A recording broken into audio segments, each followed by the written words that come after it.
My best story is I had a little boy come with his mom, and they were in the waiting room. And I walked out to give the last patient I had seen, I gave him paperwork, and the little boy saw me. And his mom knew who I was and knew I would be the one that he would see. And was like, oh, is that the person I'm going to see? And his mom said, yeah. And he's like, she's Black. And his mom goes, yeah. He's like, okay. Like,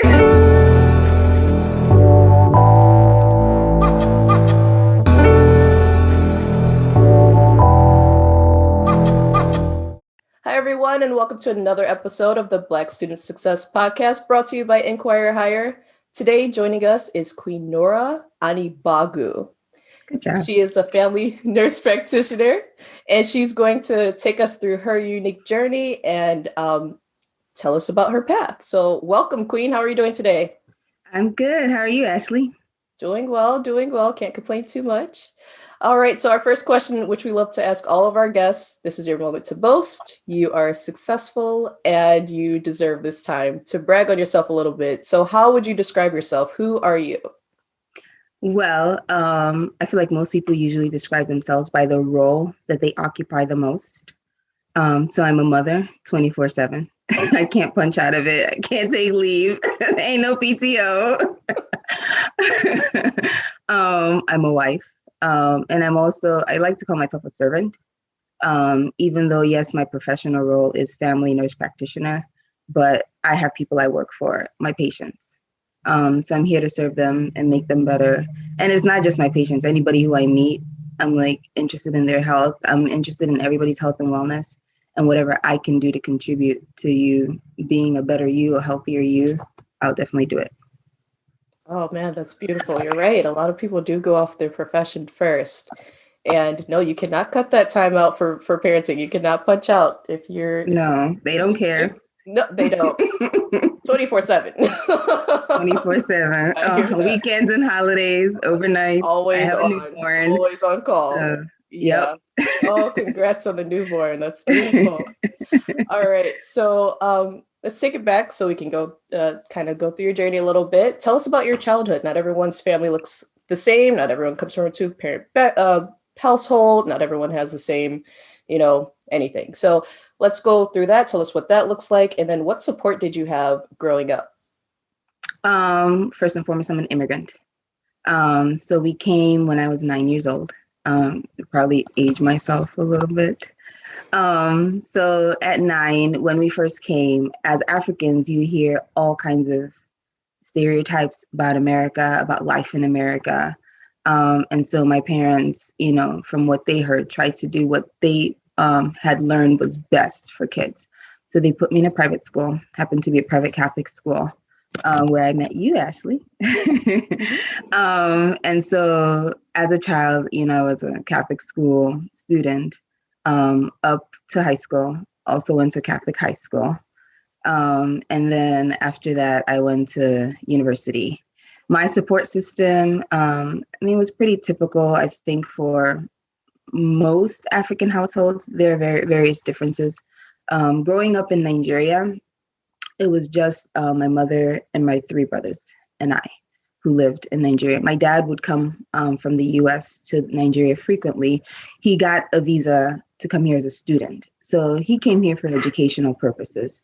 And so once he finished his education and got into a career, he was able to bring us over. And so we came over, and then it became the full typical family, mother, father, and all the children. So I grew up an only girl.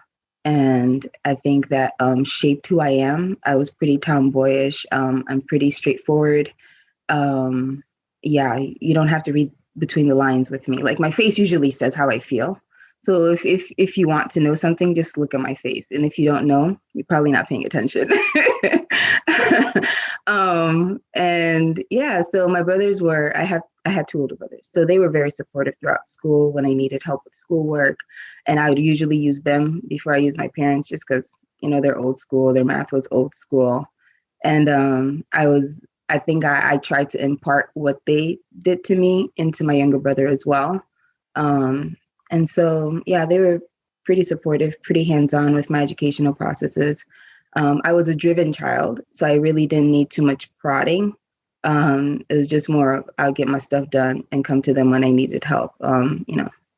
So I know some kids are different, and even within my siblings, we're different too in how we were going through school. So yeah. Yeah. Okay. So I didn't know that. I didn't know that. Well, I didn't know you're an immigrant, and two, I didn't know that your dad came back and forth. How did you stay, I guess, was it difficult for you during that time, or do you feel it was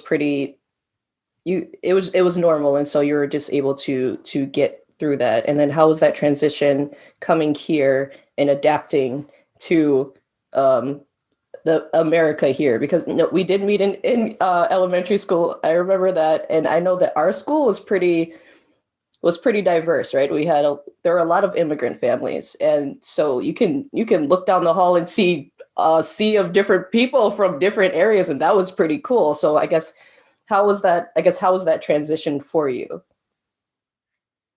I liked it.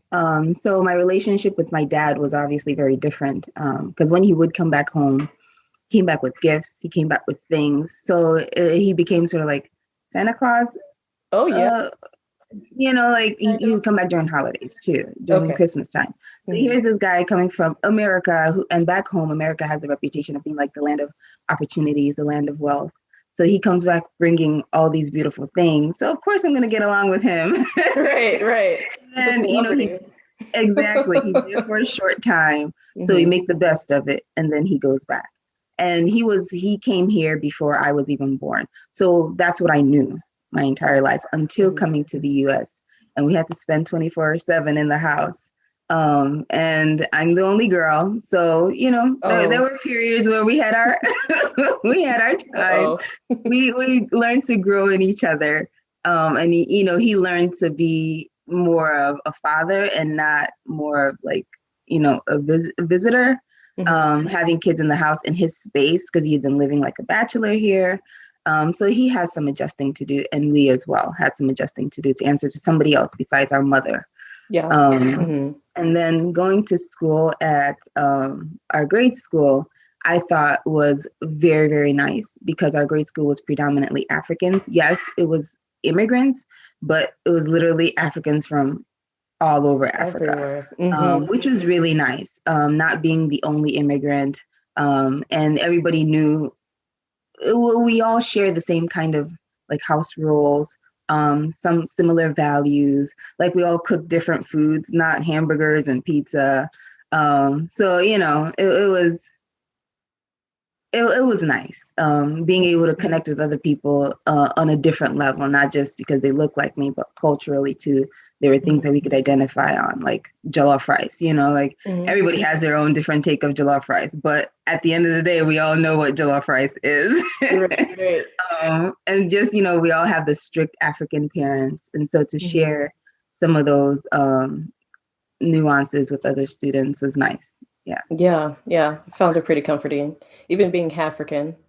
Um, I found my way. I felt accepted, I felt I could still identify. We had a couple of American Black students at the school as well. Yeah. So I found it very comforting. Um, Just having an accent, mhm. you kind of blend in when you're an immigrant. It's like little things like that. Everybody Yeah. spoke with an accent or had parents with an accent or spoke Hmm. a different language. Hmm. So nobody was going to look at you like, what are you saying? Because Right. what we speak at home. It's not English. Right, right. Let's not pretend here, right? I get it. I get it. No, it was very, very comforting there. I did feel very uh, Yeah. accepted, and the community feel was really cool there. Um, so let's move into your school experiences. Okay. Being a Black female going through school, we spoke about being an immigrant as well. Um, Did you face any adversity during your school experiences? I wouldn't say elementary, maybe high school, college. Did you face any, adversity? And then if you did, what advice would you give to a student who may be going through the same thing? Um, yes, I probably faced a lot more adversities than I can remember now. Because obviously you go through life and you're like, oh, that wasn't that bad, but during that time, it seemed like the worst thing ever. But I think the biggest thing that still resonates with me today, that if I could, call up my old self in high school and tell her on the phone, like, hey, look, is try to attach yourself with somebody who knows the educational system. And it's hard being in high school. And I don't understand why in high school we have to decide what we have to do for the rest of our life. Like you go to college and you're supposed to know your major, and you're supposed to know what profession. You have not been a doctor for one day in your life. How do you know you're going to enjoy that? How do you know you're going to excel in that? And that's a hard decision to make. Like, we take longer to pick out our shoes than we did to pick out our majors. That's a good point. That is a very good point. So that was hard. And just knowing how to navigate the system as an immigrant, you don't know the educational system. Well, I didn't. And my parents didn't either. So they were not very much help. It's like, okay, what am I supposed to be doing now with my life? Should I be getting a job? Should I be shadowing? Should I be doing this? They don't know. And, depending on your personality, if you're shy, which I was, it was hard for me to reach out or open up or network and make those connections that could have helped me. So that was one of the biggest adversities I faced. I'm trying to think through high school, what helped me get through that. I tried as much as possible. Like, I was always in the career counselor's office, reading through all the books, reading through all the college books. Back then when there wasn't much internet use, reading where you go if you want to major for this, and, dealing with applications and asking for help, especially with like financial aid. I learned a big lesson when I was applying for financial aid. So I'd finished applying for college and got my acceptance and got my packages. And now it's like, oh, okay, where do I go? And so, my parents didn't make a lot of money.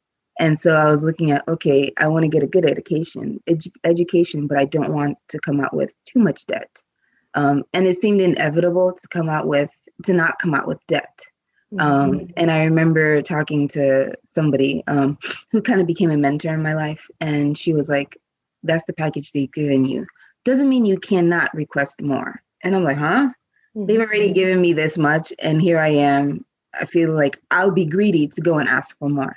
She's like, you deserve it. You can appeal it. And the worst they'll say is no. And like, that's been my internal dialogue since then. It's like, the worst anybody can say is no. But if I deny myself this opportunity, then I've already said no to me. So you just go ahead and apply, whether it's a job, anything, throw that application in. The worst they'll say is no. And guess what? Nothing changes in your life. You continue living as you were. But if they say yes, then whoa, that's a different avenue you didn't expect. And, you've been beating yourself up thinking, I'm not going to get it. And so I applied for more. I went to Northwestern, and Northwestern back then was expensive. I remember when I graduated high school, I think the tuition was about $50K without room and board. And so I got a decent package, and my mentor was like, go ahead, apply for more. And I was like, okay, this sheepish, and you don't want to keep begging and begging and begging. And I felt like that's what I was doing. But I changed my mentality to think I deserve it. And so I applied and got a little more money, and it was sufficient enough where I could also do work study in addition to my package. And I left Northwestern with $0 in debt. I worked my butt. Yes. What? Wait, hold on. Yes. You did what? It was not easy. I worked work study, and I worked on the weekends. So Monday through Sunday, I was busy. I was doing something. And my parents probably contributed maybe $1,000 in my 4 years to me. Everything else, our family contribution, I worked my butt off to pay for it. Oh my goodness. So had it not been for that mentor, do you think you would have that mentality to find every avenue you could to make sure you came out with no debt? Probably not, because, I don't know. I can't say it's an immigrant personality, but I feel like most of us feel this way when you're already given this opportunity, like you have no right to come back and ask for more. like you feel like what you've gotten is what you deserve. But, I had to change my mentality. Like, okay, look at my package, look at who I am. I deserve this. This is what I bring to the table.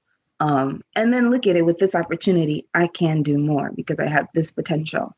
So I had to work on that seriously. And it had to do with self-esteem, how secure you are in yourself.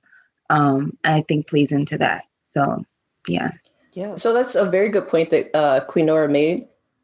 If you feel that you deserve more, or maybe your family isn't able to meet what they gave you in the package, reach back out to the financial aid office. There are discretionary funds in higher ed and in the financial aid office. There is. Get on the phone with someone. Don't feel like you're begging. Or I felt that the same way that she felt a lot of times with youth in the Black community, or even when we're applying to jobs, we're like, oh, we're so happy we got this. We're afraid to negotiate a little bit more money because we feel that we've already been given the opportunity. Why we ask for more? If you feel that you're worth more, reach out. There are discretionary funds, maybe not as much with COVID, but if you need help writing an appeal, please reach out. Everything is free of charge. We can help you get there. That's such a great point that you made. All right, so let's go ahead and move on to nursing. I want to know how you got into nursing. Did you always know you wanted to go into nursing? Talk about your career journey as well. No problem.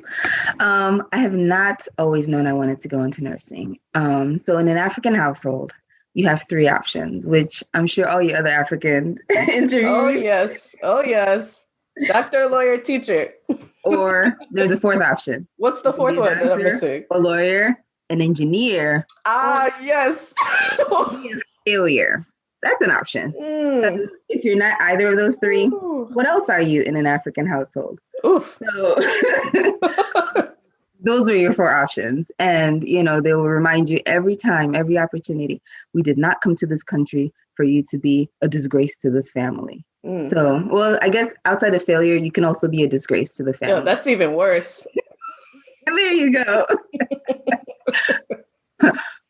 So, in my mind, I guess out of the three options that weren't failure or disgrace, I chose to be a doctor. I've always, I guess, cared for people and wanted to take care of people. And so I thought being a doctor would be the best route for me. I also had an older brother who also chose the doctor route. My other older brother chose engineering, and my younger brother, he was too young at that time. And so two doctors wannabe and one engineer wannabe. So, my older brother and I had this conversation like, oh, great, we can both be doctors and we'll open up our own hospital and take care of people. And I was like, oh, that's so nice. Yeah, I'll do that with you, big brother. 10 years older than me. So whatever he said sounded really cool.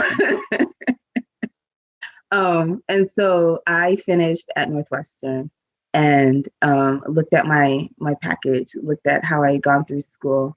And med school wasn't the best option for me. Here's why.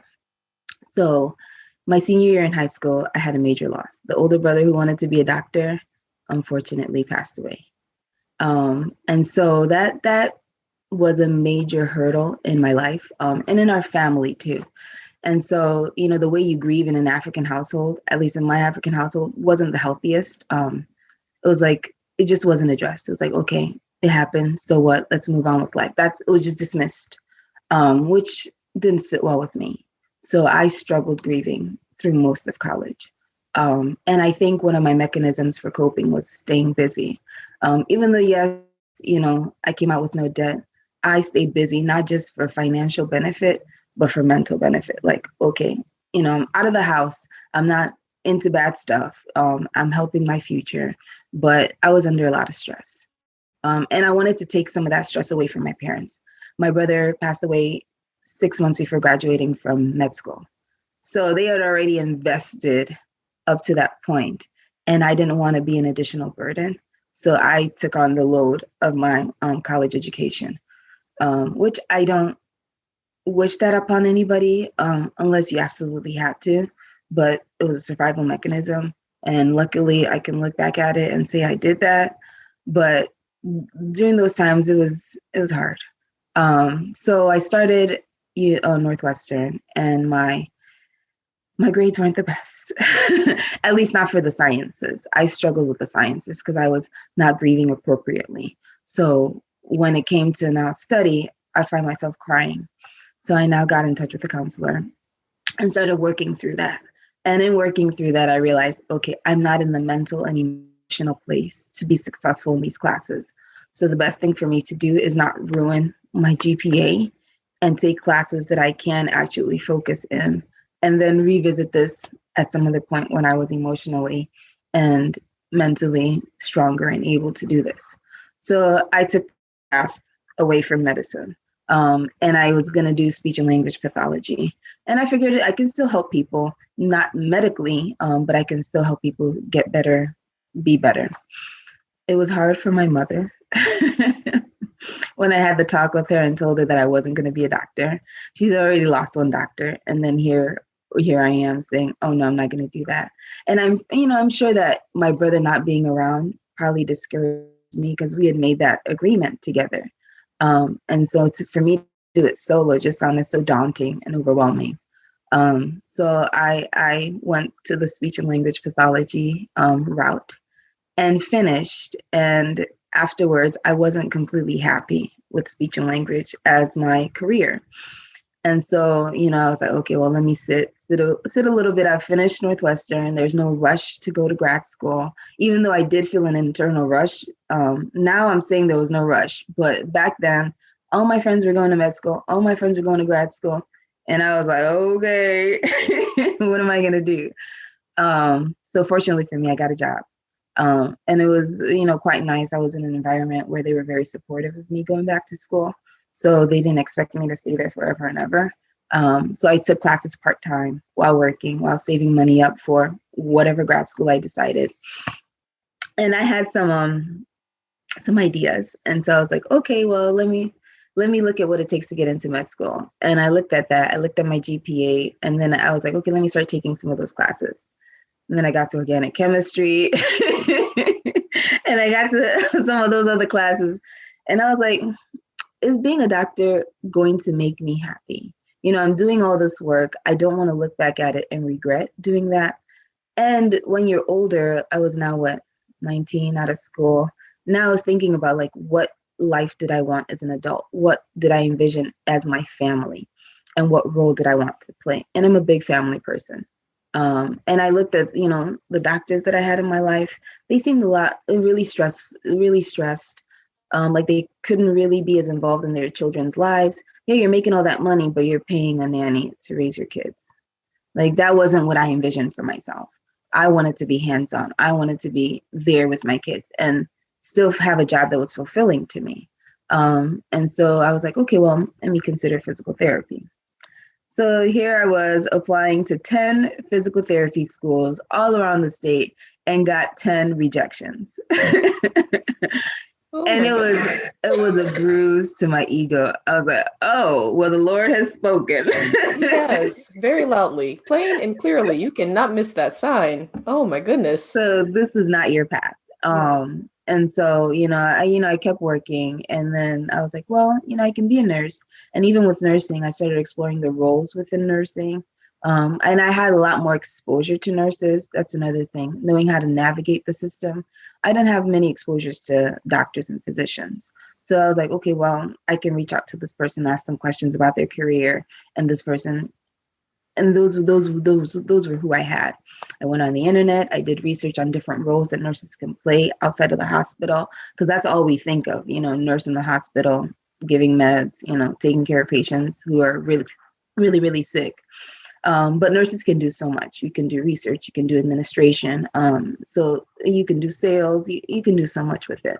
So I was like, okay, well, let me at least just throw my hat in there and then, pick one of those things and find a way to find my purpose. And so I applied to nursing school. I did one of the accelerated master's program and I got in. I applied to 2 programs and I was waitlisted at one and accepted at the other. And so I was like, well, I'm going for it. So I went for it and finished nursing school. and I started working. And by that time I got married, had a kid, and here's where my insanity kicked in. So I was on maternity leave with my firstborn. And during that time, I was thinking, oh my goodness, I do want to go back to school to get a higher degree. I wanted to be a nurse practitioner. And that way I could be a provider. I could be that compassionate provider that I probably wouldn't have been had I been, doctors have the stigma of not being as compassionate, kind of having a wall, being cold. And I didn't want to do that. And I thought nurse practitioners had a better approach to how they, treated patients. And so I was like, that's for me. But I was like, when am I going to do it? Because now I have a kid and everything is harder with a kid. Nothing is easier with the kid. Don't let anybody fool you and tell you that. And so in my point of sanity, overnight breastfeeding, I was like, I'm going to apply to grad school again. I was getting 2 hours of sleep straight. So you know what was going on. Mm-hmm. And so, I don't know, I looked through my email. They send you all kinds of ads. I was like, here's this school. They're inquiring if I'm interested. Sure, I'm interested. What does it take to get into this? And so the lady emails, here, send me your transcript and your resume. I send it to her. She's like, you look like a good candidate. Apply.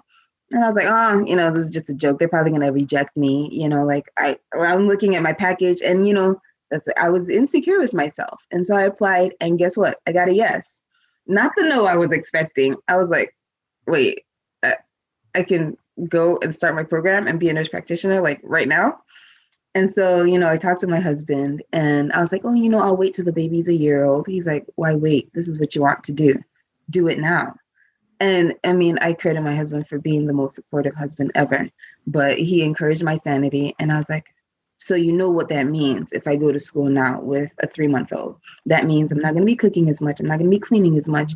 You're going to have to be filling in the blanks where I leave. And even though I'll be present, there's going to be homework on my head, things to do that I'm thinking about. He's like, that's fine. We're in this together. And so I jumped in, didn't look back, and finished my program straight through. Actually got pregnant during the program. And because why not? I mean, just when you add on the best cheerleader, who is my husband, you feel like you can do anything. Props to him. Yes. Out my way. You have the perfect partner, perfect teammate. Seriously, because you don't think of yourself as an I. It's like, you talk to people like all you see is me, but you don't know the support behind me. You don't know all the people. My posse will come. Right. My squad. Yes. I get it. So step aside because I have things to do. That's right. And that's how he just like gave me the air underneath my wings and just lifted me and made me feel like, yeah, I can do it. And so I did it and I killed it and I graduated in 2019, February 2019. I had my baby, had my daughter the following month, March 2019. And, I was chilling on maternity leave, like, okay, let me just take my time. I busted my butt through school. I worked so hard.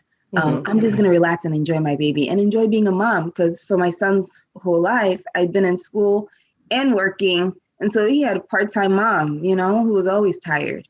And so here I am chilling on maternity leave. And I get a message on LinkedIn. And it's a company interested in me for a nurse practitioner position. And there we go. And what do we think is going to happen? This is like truly like, you never know. Because you think people will tell you no until they say yes. And you're left confused. Like, what do I do now? Right. So like, this message, I'm like, I haven't even taken boards. I'm not licensed. Like, what do these people want with me? I'm a new grad. I just got out of school. Right. And so I applied to this job and, they said, oh, come for an interview. I was like, these people are not serious. They want me. And so I went to the interview and I remember I got dressed. I was still bloated from, my daughter was 5 weeks old when I went for this interview. Oh, baby. I was still bloated from having a baby. None of my clothes fit. And I was like, let me just put on this shirt. This is the only one that fits. And, my pants are about to bust at the seams, but the shirt was long enough to cover it. There you go. New mom clothes. I was pumping on the way to this interview, hadn't prepped, did my makeup in the car while I was pumping in their parking lot. And I walked into this interview like, what do I have to lose? I don't have a license. The worst they'll tell me is no, but at least I'm here. I didn't tell myself no. And I walked in there, rocked it. And they were like, we want to see you again. And then I was like, maybe I should take my boards and get licensed. Yeah. A real opportunity. Mm-hmm. So I booked my boards exam the next week, took it, kicked butt. And I was like, okay, now I feel like a contender. Oh my goodness. Superhero over here. She's super mom. My daughter was 6 weeks old. So you know how much sleep I was getting. I think I need Zero. under pressure with little sleep and a newborn.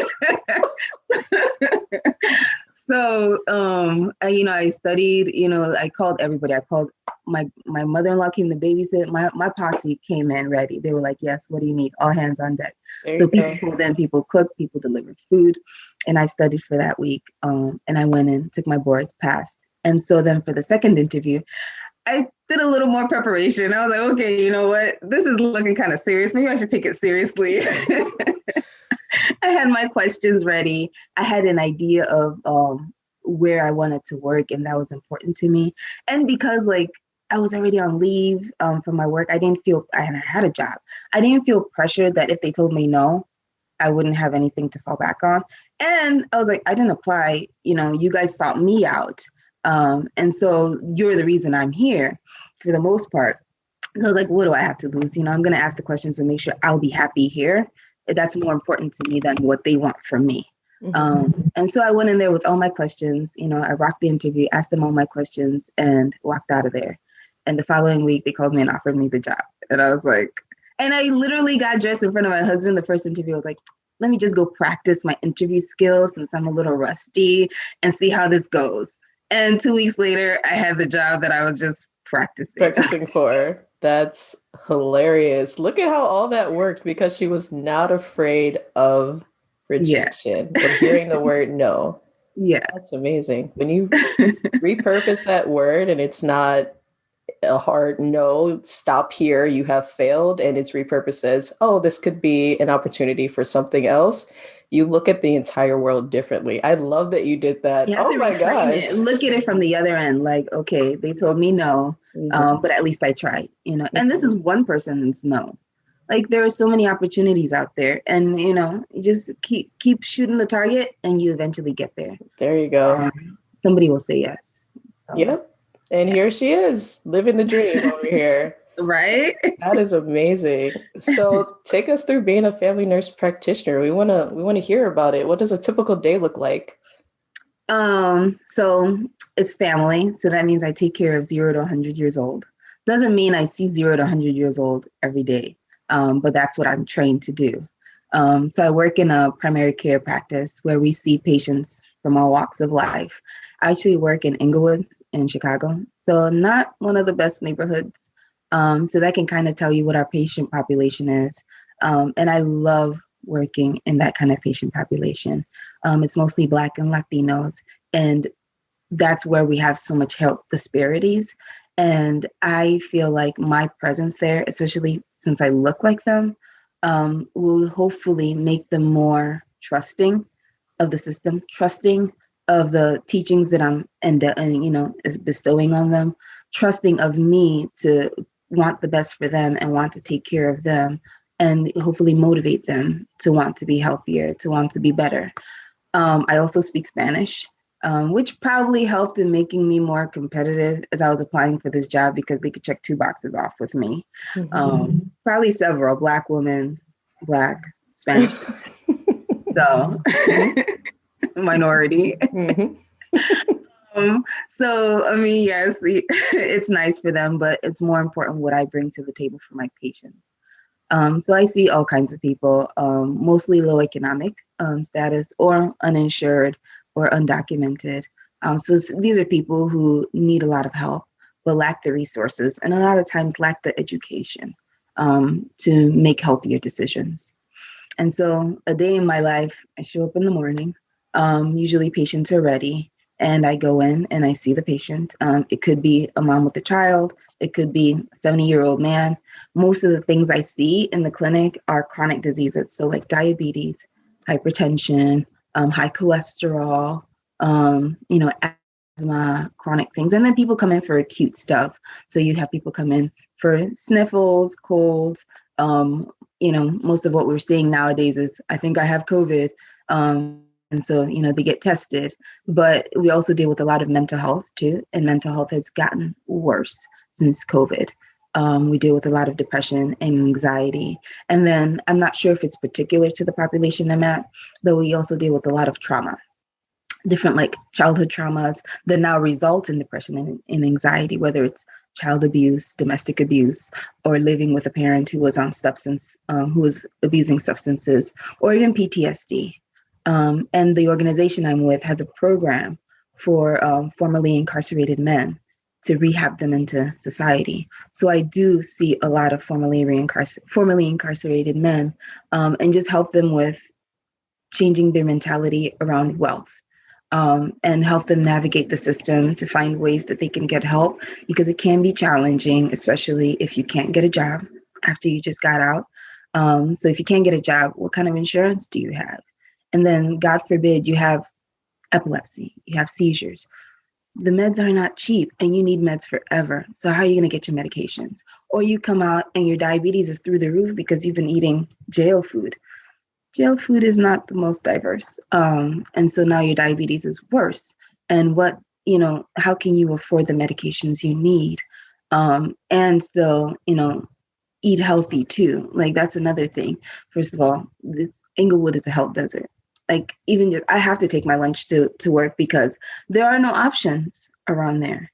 Not because I want to, but there are no options around it that are healthy. And so how can I expect my patients to be able to find healthier options when most of them don't have cars, most of them don't have jobs, and people can't even go out to run because they don't feel safe. So it's challenging to be in primary care. So you, unfortunately, inevitably, you will face a lot of mental health issues as far as depression and anxiety, and helping people overcome those things to now try and take care of their health, their physical health, at least. Wow, wow. It sounds very rewarding to work there. You're doing multiple things there. You're almost like a social worker as well. Wow, that's very rewarding to give back and help in that capacity. I love what you're doing. I'm so happy to hear details on that. That's beautiful. My best story is I had a little boy come with his mom, and they were in the waiting room. And I walked out to give the last patient I had seen, I gave him paperwork, and the little boy saw me. And his mom knew who I was and knew I would be the one that he would see. And was like, "Oh, is that the person I'm going to see?" And his mom said, "Yeah." And he's like, "Oh, she's Black." And his mom goes, "Yeah." He's like, "Okay." Like, yeah. I feel that. Yeah, it's nice to see people who look like you in these positions. And so that's why we're trying to bring everything online to knock down that access barrier, that equity barrier. Everything's in one spot. So that's beautiful. I hear that with my daughter too. And when we're doing these interviews, she'll go, "Oh, wow, a Black such and such." And I'm like, that is not okay in 2021 to be saying that. So hopefully we can knock down some more of those. Be first Black whatever barriers. Yes. Yeah. Insane. Yeah. But that's a beautiful story. Good for him. All right. So we just added this question, just hearing different people's level of where they are, where they came from, how they define when they made it, or how they define success. How would you define success? So success for me ties very closely into happiness and satisfaction. So it doesn't matter what you're doing. It doesn't matter what the paycheck is. Doesn't matter how many hours you're working, as long as you feel happy, satisfied, and fulfilled. So for me, finding a job that you are willing to wake up and go to every day is success. But also coming back from that job and finding joy outside of that job is success. And I believe I've done that. So I go to work, and yes, it's a struggle helping some people navigate through the system. The system is what it is. But also when I come home and I see the faces of the reason why I'm doing this, makes me so happy. And to have their full support and their love. Yeah. That's beautiful. That's beautiful, right? Yeah, as you get older, your vision of success changes, right? It's more so family, what makes you happy, what makes you feel. It's less material and more so family, giving back to the community kind of connection. The So that's key is quality of life. So ah, having a balance. mhm. I'm a big proponent of that. Because when I chose the job, after they wanted me and I said, sure, I'll take the job. I stressed to them that I'm a big family person and I want my quality of life to be good, my definition of good, which means balance. I don't want to take work home and not be able to spend time with my family. I don't want to work so many hours where now I can't take care of the kids that I had, or be with the husband who I married. So I want to be able to participate fully in this life, and participate in my work life and have a balance and be happy. I love that. That's a beautiful answer. Beautiful. These are all right. So, what advice would you give to your childhood self or other Black students? Any piece of advice? Um, well, the biggest lesson I learned was the worst they'll say is no. So put yourself out there. I remember reading an article a few years ago when I was job searching, and it was about how men and women approach jobs. And so typically, men will go look at, say, the Indeed post or whatever, the job post, and see all these qualifications. And they know full well they probably have 50% of them. And guess what they're going to do? They're going to apply because that's what men do. Men think about, this is what I need. I'm going to go for it. Until somebody tells me no, I'm still going to keep pushing. Whereas women will look at the same list of qualifications. We probably have 75 of them. And we're going to be like, oh, but I don't have those 25. They're probably going to say no. And I think a lot of women do this, not all women. I'm one of those because I'm going to stress on the ones that I'm missing. Like, okay, for those reasons, I know they're going to tell me flat out no. So what's the point of even embarrassing myself and sticking, Hey, I've been there. I can relate. sticking my hand out there and they're going to slap it like, go away. So now I'm like, what would a man do? That's So good. I'm like, okay, I have 25 of these. I'm still going to apply. I'm 25%. I don't care. I'm going to go for it. Hey, that's a good mindset to have. First of all, you don't have to pay to apply to the job. And so I'm going to throw in this application, and if they read it, great. At least I got them to read it. They call me for an interview, even more awesome. And if they tell me no, that's fine. I'll keep applying. I'm sure there's somebody out there I've got 50% of their qualifications. There you go. I love that. That's a great piece of advice. Yes. So Women, go put for yourself it. out there. Don't tell yourself no until somebody tells you no. That's beautiful. That's it. Yeah. That's beautiful. All right. Switching gears. We're getting into the fun questions. All right. No pressure with your answers. So what's the number one rite of passage that you think all college students should go through? This could be losing your keys. This could be being broke. What's the number one rite of passage you think they should all experience? Financial hardship. Even though I didn't grow up rich.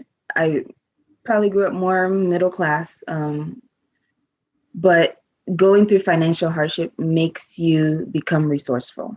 You have to work to find avenues to get help, avenues to make money, and it just builds that hustle in you. But also not only financial hardship, but financial wisdom.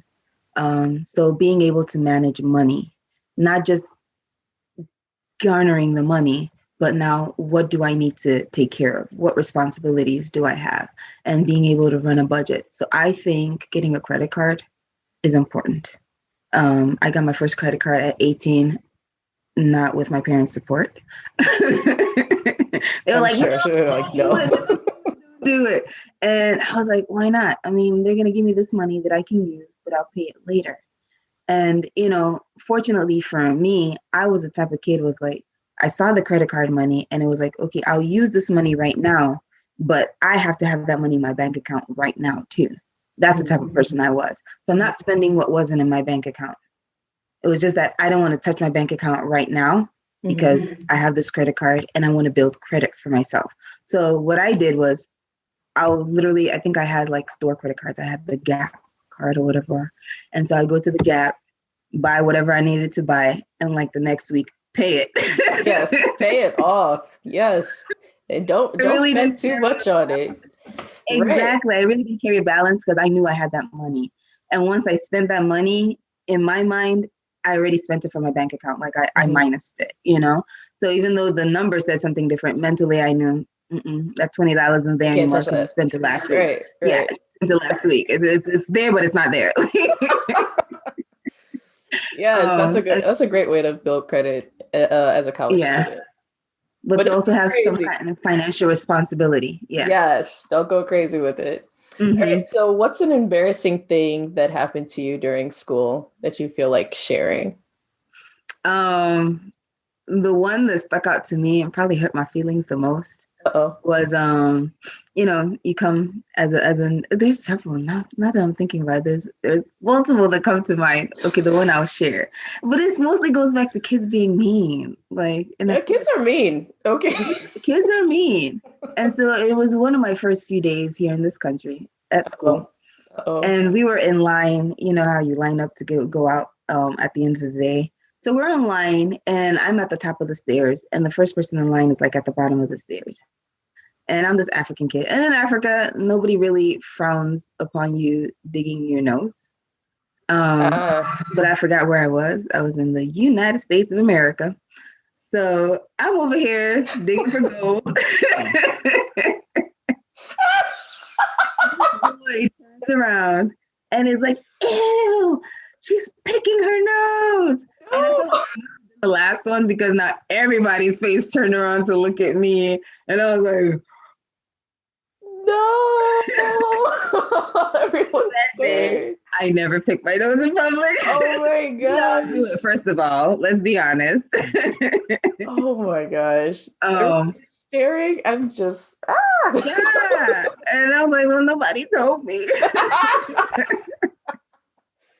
Yeah, that's a hard way to find out, though. Goodness. Yeah, but I learned my lesson. Okay.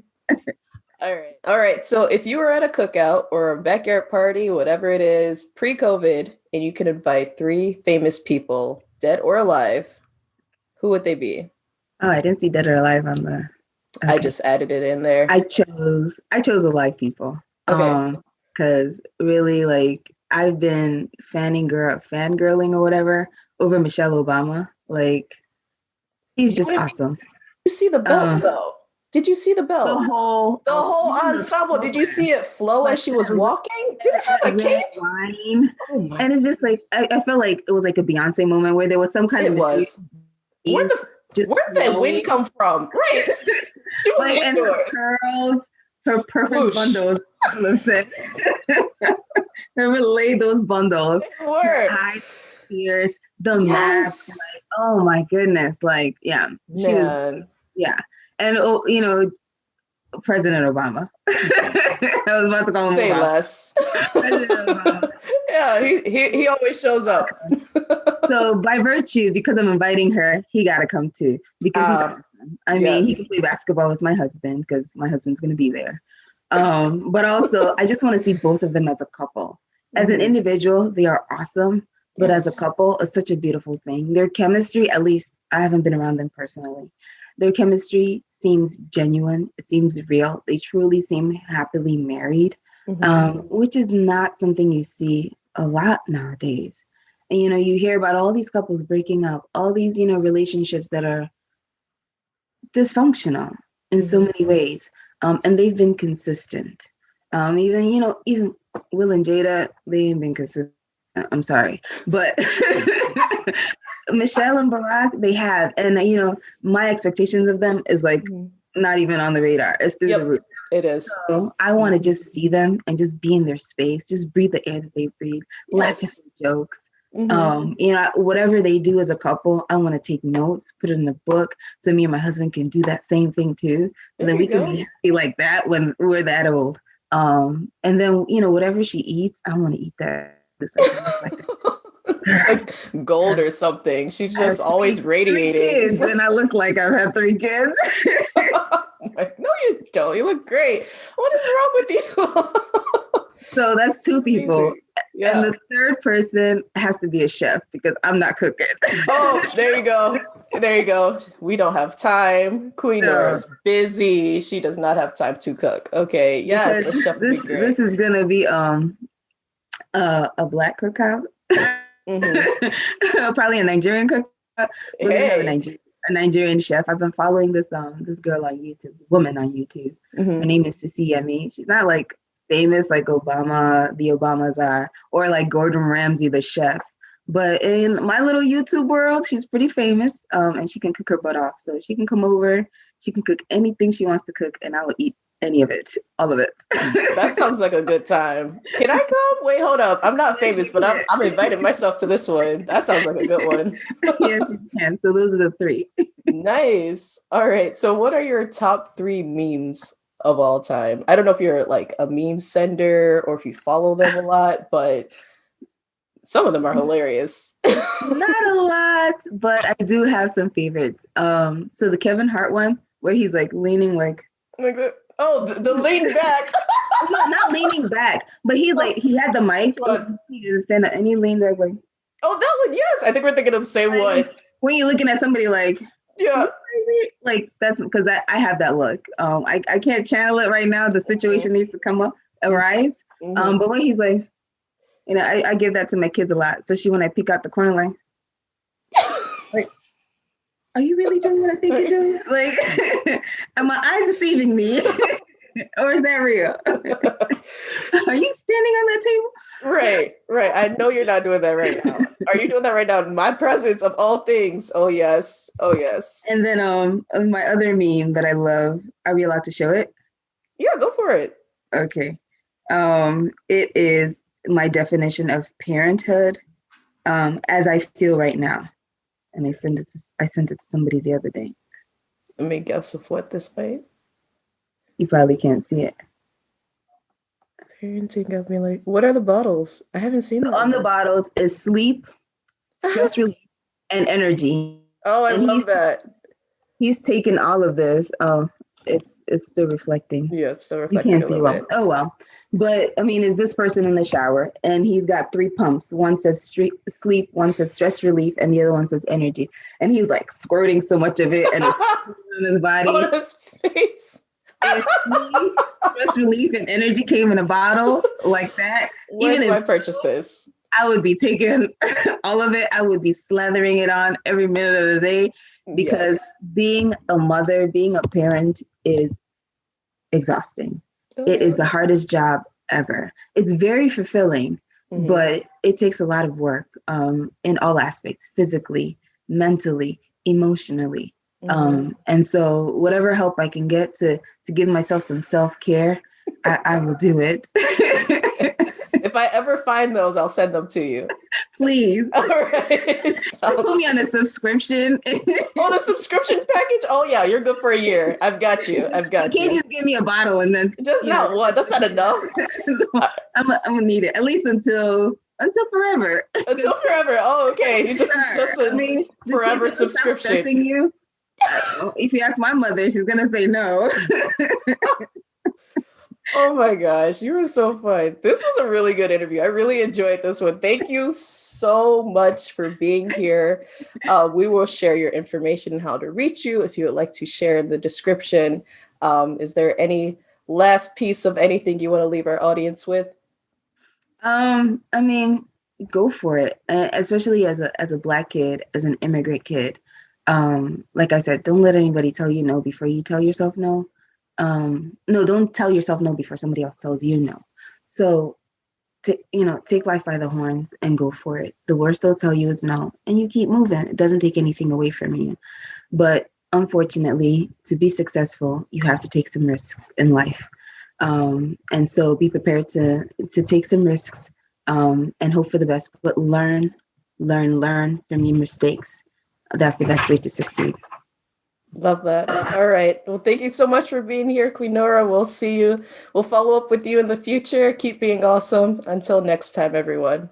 Bye. Thank you, Ashley. Thank you for having me. Bye-bye.